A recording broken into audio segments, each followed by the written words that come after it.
नमस्कार दोस्तों, मैं हूँ उद्धव शेंडे। आज फिर हम प्रस्तुत कर रहे हैं एक वास्तविक सत्य विचार जिसका नाम है क्या भगवान होते हैं। जगत में कुछ लोग भगवान को मानने वाले होते हैं तो कुछ लोग भगवान को मानने वाले नहीं होते हैं। कुछ लोग कहते हैं भगवान है तो जगत है, कुछ लोग कहते हैं कि उन्होंने भगवान को देखा है, कोई कहते हैं कि उनको भगवान का साक्षात्कार हुआ है।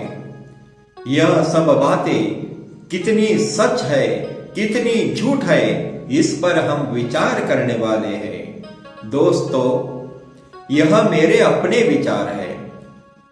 जिन बातों में मुझे सत्यता नजर आ रही है वही मैं प्रस्तुत कर रहा हूं। किसी के भावनाओं को ठेस पहुंचाना हमारा हेतु नहीं है, लेकिन सत्य थोड़ा कड़वा जरूर होता है। जो सत्य का स्वीकार करता है वह जीवन में सुख प्राप्त करता है। हमारे भारतीय संस्कृति में भगवान को मानने की परंपरा है। भगवान का नाम जपने वाले, भगवान पर आस्था और श्रद्धा रखने वाले, भगवान पर विश्वास रखने वाले, भगवान को अपनी इच्छा पूर्ति, अपने स्वार्थ की पूर्ति करने के लिए पूजने वाले, समस्त भोगों की प्राप्ति के लिए भगवान को मनाने वाले, भगवान का भजन करने वाले, भगवान के नाम पर दान देने वाले, भगवान के नाम पर चंदा देने वाले, भगवान के नाम का आधार लेकर लूटने वाले हजारों लोग हैं। कुछ लोग भगवान के नाम को कलंकित करने वाले होते हैं। भगवान के नाम का जगत में व्यापार बन गया है। एक मनुष्य दूसरे मनुष्य को भगवान के नाम पर धोखा दे रहा है। हम स्वयं भगवान के नाम का आधार लेकर अपने आप को धोखा दे रहे हैं। भगवान क्या है? भगवान क्या करता है? भगवान कहाँ पर रहता है? भगवान दिखते क्यों नहीं है? भगवान बुलाने पर आते क्यों नहीं है?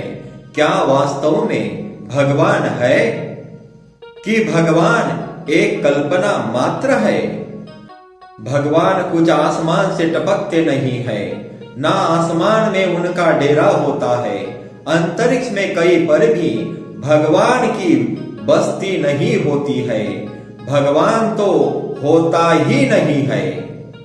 आप कहोगे दुनिया मूर्ख है, तू बताने वाला एकमात्र सहाना है। भगवान की वास्तविक परिभाषा लोग भूल गए हैं। संसार में भगवान के नाम पर अंधविश्वास का मेला लगा हुआ है। भगवान को कहीं पर ढूंढने की बात नहीं होती है, भगवान स्वयं बनने की बात होती है। आज तक जितने सारे मनुष्य ने अपनी माता की गर्भ से जन्म लिए, अपने अच्छे कर्मों के आधार पर, अपने आचरणों के आधार पर, अपने कर्तव्य कर्मों के आधार पर कुछ मनुष्य भगवान बने हैं। हमारा जन्म ही भगवान की प्राप्ति के लिए अर्थात स्वयं भगवान बनने के लिए ही हुआ है। राम आए, कृष्ण आए, सब अपने दिव्य गुणों के आधार पर भगवान बने। माता के गर्भ से कोई दिव्य पुरुष जन्म नहीं लेता है, अपने कर्मों के द्वारा वो दिव्य पुरुष कहलाता है। वह देवता कहलाता है, वह भगवान कहलाता है। भगवान को मानना, भगवान को पूजना, इसका मतलब होता है जो मनुष्य अपने दिव्य आचरणों के द्वारा भगवान बने, उनके गुणों का अवलंबन करना, उनके विचारों को धारण करना। जो भगवान बने थे वह तो आए थे और चले भी गए, लेकिन उनके विचार हमको प्रेरणा दे गए। जो चले गए, जो कभी लौटकर नहीं आ सकते, उनसे उम्मीद जताना एक मूर्खता है, एक पाखंड है, एक अंधविश्वास है। हमने उनके मंदिर मूर्तियां इसलिए बनाए कि उनके विचारों का प्रसार हो सके। उनके विचारों को हम कभी भूले नहीं। भगवान के मंदिरों में जाना, उनका पूजन करना, उनके विचारों को धारण करना होता है। लेकिन ना जाने कहां से पाखंड शुरू हो गया। मंदिरों में भगवान के सामने हम माथा रगड़ने जाते हैं। अपनी इच्छाओं की कामना पूर्ति हेतु विधिवत पूजन करते हैं। जो मनुष्य मनुष्यता का पालन करते हुए भगवान बनकर चले गए, उनकी पत्थर की मूर्त के सामने हम कुछ कामना करते हैं। यह हमारा अंधविश्वास है, स्वयं के साथ धोखा है। मंदिरों में कुछ मांगने नहीं जाते हैं, विचार लेने जाना पड़ता है। दिव्य पुरुषों के विचारों को जीवित रखने के लिए मनुष्यों को याद दिलाने हेतु कि उनके जैसे कर्म करो, भगवान की मूर्तियां होती है। भगवान की पत्थर की मूर्तियां क्या सुनेगी? उनके विचारों को धारण करो तो आपकी अंतरात्मा ही आपकी बात सुनेगी। आप कहोगे, फिर उन महापुरुषों का नाम क्यों जपा जाता है? आज तक नाम जपने से किसी का भला नहीं हुआ है।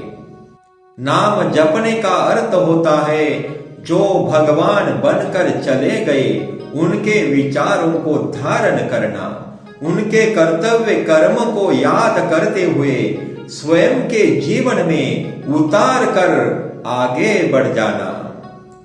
पानी पानी कितना भी चिल्लाओ, पानी पानी कितना भी जपो, पानी आपके सामने नहीं आने वाला। किसी भगवान के मंदिरों में मूर्तियों पर भगवान के चित्र के सामने माथा रगड़ने से लाभ कुछ भी नहीं होगा। जिन गुणों के द्वारा, जिस पवित्र आचरणों के द्वारा, जिस कर्तव्य कर्मों के द्वारा, जिस ज्ञान के द्वारा वह महान बने, भगवान बने, उन गुणों को हमको धारण करना होगा। यही भगवान की भक्ति होती है। भगवान कुछ आसमान से नहीं टपकते हैं।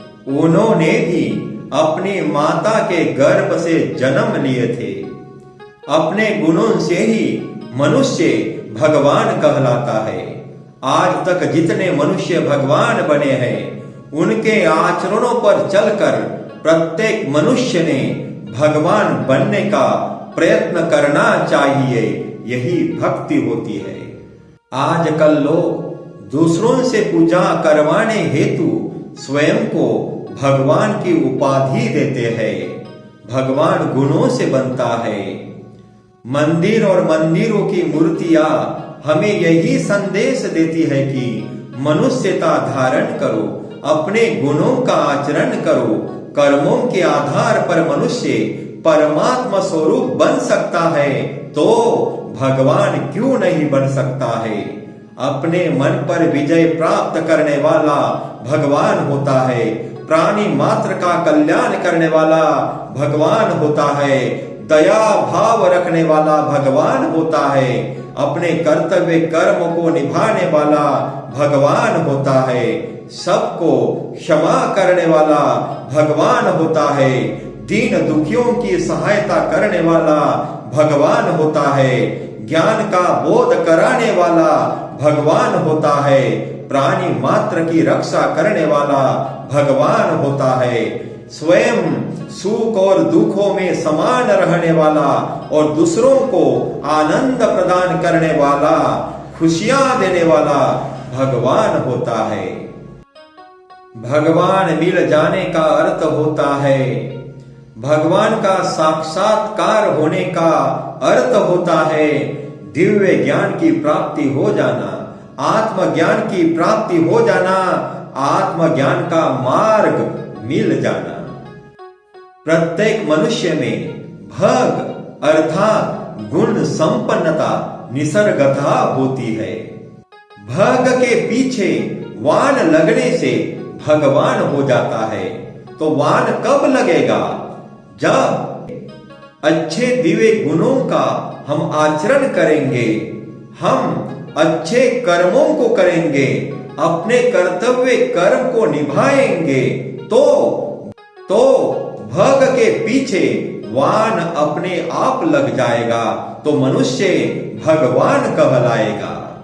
जब मनुष्य अपने गुणों का अवलंबन करता है तो वह सर्वशक्तिमान, ज्ञानवान, आत्मज्ञानी, दिव्य ज्ञानी भगवान बन जाता है। भगवान गुणों का नाम होता है। भगवान बनने के लिए अच्छे कर्म करना पड़ता है, तो मनुष्य ही भगवान की प्राप्ति कर लेता है, अर्थात भगवान बन जाता है। दूसरा कोई भगवान नहीं होता है। आप भगवान को इस विश्वास के साथ देखते हो, जैसे आपकी करुण पुकार सुनने के लिए नीले आसमान में भगवान दरबार लगाकर बैठा हो। यह तो अंधविश्वास है।